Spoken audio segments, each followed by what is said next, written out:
इस्लामी जमहूरिया पाकिस्तान से मैं हूं वकार बगा और आप देख रहे हैं मेरा फेसबुक और यूट्यूब चैनल। इस वक्त मेरे साथ मौजूद हैं Islamabad based prominent journalist Aleema Khan.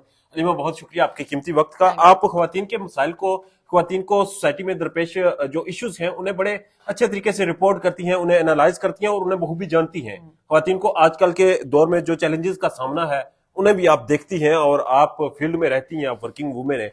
F9 park में जो वाकया हुआ, उस वाकये के बाद के हालात और पुलिस की जो उस पर तहकीकात थी, इन्वेस्टिगेशन थी, और अब पुलिस कहाँ पे स्टैंड करती है, इस सारे वाकये को आप कैसे एनालाइज करेंगी? ये वाकया हुआ, विक्टिम ने FIR दर्ज करवाई और पुलिस अपने काम पे लगी, उन्होंने ढूंढने थे मुल्जिमान। हमने ये सुना और हमने ये देखा कि जी CCTV फुटेज के जरिए मुल्जिमान मिल तो गए हैं, लेकिन पुलिस मुकाबला हुआ है। वो कहते हैं हम पे फायरिंग हुई, हमने जवाबी फायर किए तो मुल्जिमान हलाक हो गए। खबरें तो ये भी हैं कि पहले जो इस सारे केस में विक्टिम थी उसने शनाख्त जिंदा लोगों की भी की थी और पुलिस की कस्टडी में की थी जी। उनकी क्या इतलात है? मैं आपको ये बताती हूँ ना कि जब मुल्जिमान पकड़े गए हैं तो सबसे पहले पुलिस वालों ने कहा कि हम उस विक्टिम के पास लेके गए हैं कि शनाख्त करें क्या ये वही हैं। वो कहती है मैंने बताया ये वही हैं।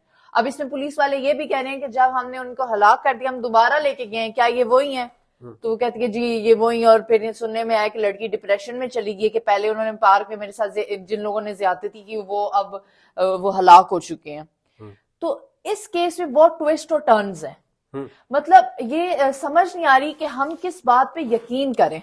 लड़की का बयान देखें तो डे 1 से अब तक कंटिन्यूसली वो बयान को चेंज कर रही हैं, ठीक है। और अब अगर आप पुलिस वालों को देखें तो ये समझ नहीं आती कि जहां पे इतने रोज जुर्म हो रहे हैं पुलिस वाले तब इतना एक्शन नहीं लेते। और अपने कानून को देखे हाथ में पुलिस नहीं ले सकती, कोर्ट जाना पड़ता है, सबूत दिखाने पड़ते हैं, उसके बाद जो मुल्जिमान है जो कोर्ट में फैसला उसके तहत सजा हो। आप पुलिस वालों का हक ही नहीं है कि वो किसी को एनकाउंटर कर दें। देखिए, इस्लामाबाद 27 किलोमीटर का एक छोटा सा इलाका है और एक सेव सिटी प्रोजेक्ट जो 5 अरब का है यहाँ पे इंस्टॉल है, उसमें जदीद इक्विपमेंट्स, जदीद चीजें पुलिस को मुयसर की जाती हैं। तो इस सारे सिनेरियो में पुलिस का इस तरह से एनकाउंटर करना आप क्या समझती हैं? इसके पीछे बिहाइंड द सीन क्या चल रहा था? बिहाइंड द सीन अभी तक समझ नहीं आती कि पुलिस एकदम कैसे जाग गई है। जब अभी मैंने आपको बताया कि हर 5 मिनट्स बाद कोई ना कोई जुर्म होता है, पुलिस हरकत में नहीं आती, पुलिस सो रही होती है। तो इस केस में एक तो मुल्जिमान को बड़े दिनों बाद इन्होंने पकड़ा है। आप उसी दिन CCTV फुटेज कैमरा चेक करते, आपके पास वीडियोस आती, पिक्चर्स आती है, मुल्जिमान की शनाख्त करते। और यहाँ पर वो जो मुल्जिमान जिनको इन्होंने हलाक किया है उनकी बीवी आई है मीडिया पे अपनी छोटी बेटी के साथ। उनकी बीवी का कहना है कि मेरे खामन का कोई कसूर नहीं है, वो घर था, सोया हुआ था, उसको घर से उठा के लेके गए और जाके मार दिया। कहती पुलिस साबित तो करे, सबूत तो दे, उसके बाद कोई फैसला करती है। एक चीज तो आती है ना कि अगर वो कसूरवार थे या नहीं, वो मुलजम थे, मुजरम थे या नहीं थे, पुलिस का इस्तकाक नहीं था कि उन्हें कत्ल करना, पुलिस का मारना। श्री मजारी की प्रेस कॉन्फ्रेंस आपने देखी होगी, उनकी बेटी की नहीं, श्री मजारी जो वकील है, ईमान मजारी। हाँ, ईमान मजारी, उसकी आपने प्रेस कॉन्फ्रेंस से क्या चीज? जी, उन्होंने भी यही कहा है कि पुलिस वाले कैसे एनकाउंटर कर सकते हैं। पुलिस वाले जाए अदालत जाते ना, पुलिस अदालत जाती और सबूत देती, साबित करती, उसके बाद जो फैसला होता पुलिस देखे नहीं अपने कंट्रोल में ये सब कुछ कर ईमान ने एक और बात की, यही होगा, ट्रेंड में लग जाएगा कि पुलिस जब भी उठ के किसी को ईमान ने एक और बात की कि उन्होंने कहा कि ये एक केस नहीं, इस तरह के बेशुमार केसेस होते हैं और इस्लामाबाद में ही होते हैं। तो आप वर्किंग वुमेन है, आप इस्लामाबाद में रहती हैं, सड़कों पे जाती हैं, आप फील्ड में जाती हैं, आप काम करती हैं, आप हर जगह पे जा रही हैं। आप समझती हैं कि ख्वातीन को इतने सख्त चैलेंजेस का सामना है जितने दिखाए जाते हैं? देखिए, मैं अगर अपना एक्सपीरियंस शेयर करूँ ना, तो मैंने जहां जहां काम किया है और अभी भी जहां मैं काम कर रही हूँ, मैंने ऐसा कोई एक्सपीरियंस फेस नहीं किया। नो हरासमेंट, कोई लेग पुलिंग नहीं। मैं देखें बीइंग अ जर्नलिस्ट हर जगह जाती हूँ, कॉन्फ्रेंस पे जाती हूँ अटेंड करने, कोई सेमिनार अटेंड करने जाती हूँ, ऐसा मैंने रश और भीड़ वाली जगहों पे जाती हूँ, लेकिन मैंने इस तरह का नहीं देखा। देखिए, हम एक F9 पार्क जो है वहां पे जंगल ही जंगल है अंदर, और सर्दियों में रात को आपको पता है बहुत जल्दी रात में हो जाती है, तो रात को 8 या 9 बजे जाना इज नॉट सेफ। यहाँ पे फिर देखिए हमें भी तो अपनी केयर खुद करनी है ना।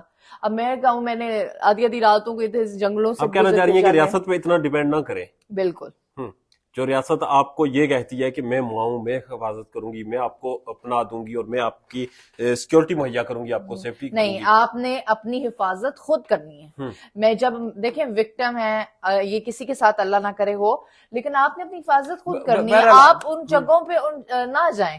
آپ نے ان خاتون سے بات ہوئی، اس بچی سے جس کے ساتھ یہ کیس ہوا، آپ خود ان کے گھر بھی گئی تھی، تو آپ کی جب بات ہوئی تو آپ کو کیا لگتا ہے کہ وہ کس سٹیج پہ ہیں آپ، اور جس طرح کا دیکھیں ان کا ایک کلیئر کٹ پوائنٹ تھا کہ آپ میری آئیڈینٹی مت شو کریں کیونکہ ریویل نہ میری کریں. فیملی مجھے سپورٹ نہیں کرے گی. میں نے کہا کیوں نہیں سپورٹ کریں گی؟ کہتی ہے آپ کو پتہ ہے ultimately we are living in the society جہاں پہ ان کیسز کے بعد فیملی کہتی ہے تمہارا قصور تھا، تم گئی تھی، جو کہ ٹھیک بات ہے. وہ بھی میں کہہ رہی ہوں کہ آپ کو نہیں جانا چاہیے تھا اس ٹائم پہ، اور وہ بھی اپنے کلی کے ساتھ. آپ سمجھ رہے ہیں؟ تو اس وقت ہی کہ ہم نے کہا فیملی کو نہیں پتا، شاید آپ کے لیے ایشو بن جائے، فیملی سپورٹ نہ ہو. پھر آپ کو پتا ہے اگر فیملی سپورٹ ہی تو سب کچھ ہوتی ہے، باہر کے لوگ فیملی سپورٹ نہ ہو تو آپ کو پتا ہے کہ حالات مزید خراب ہو جاتے ہیں. یہ ایک بڑا المیہ ہے کہ فیملی کی سپورٹ نہ ہونا اور فیملی کو نہ بتانا حالات مزید آپ کو مزید ایسے میں لوگوں نے کے انہیں کہا تھا گرداب میں کہ پھنسا آپ دیتے ہیں ہمیں انٹرویو دیں، آپ باقاعدہ آئیں، آپ اپنے لیے آواز اٹھائیں، لیکن وہ کہتی ہیں وہ تب کریں نا جب فیملی سپورٹ کرے. اور یہ سب سے بڑا پوائنٹ ہے کہ اگر فیملی آپ کی سپورٹ نہیں کرے گی تو پھر آپ آٹومیٹکلی ایسے لوگوں کے ہاتھ چڑھ جائیں گے جو آپ کے لیے ٹھیک نہیں ہوں گے، جو آپ کے لیے ٹھیک نہیں ہوتے. لیکن پھر آپ کو ٹائم بینگ لگ رہا ہوگا، یہ لگتا ہے کہ ہمیں سپورٹ کر رہے ہیں تو آپ ان کی باتوں میں آ جاتے ہیں.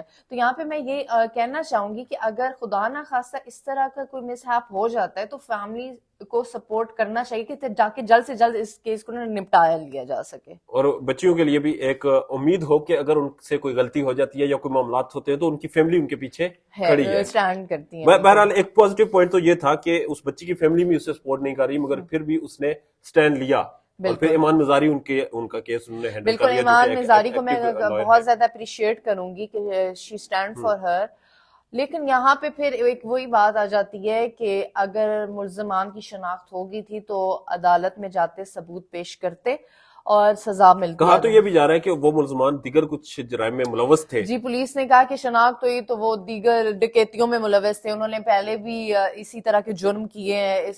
اب پارک ایک ایسی جگہ اس میں 1000 لوگ آتے اور جاتے ہیں. اب دیکھیں نا، یہ بھی تو ایک الارمنگ سچویشن ہے کہ اسلام آباد جیسے سیکیور علاقے میں اگر اس طرح کے جرائم ہوتے ہیں تو پھر یہ پولیس کیا کر رہی تھی اور یہ ادارے کہاں ہم تھے؟ کس پہ ٹرسٹ کریں؟ ہم کس پہ ٹرسٹ کریں؟ یہ ایک سوال ہے اور سوال ہم چھوڑے جا رہے ہیں. اپنا ڈھیر زیادہ خیال رکھیے گا اور ہمارے چینل کا بھی. اللہ نے کے بعد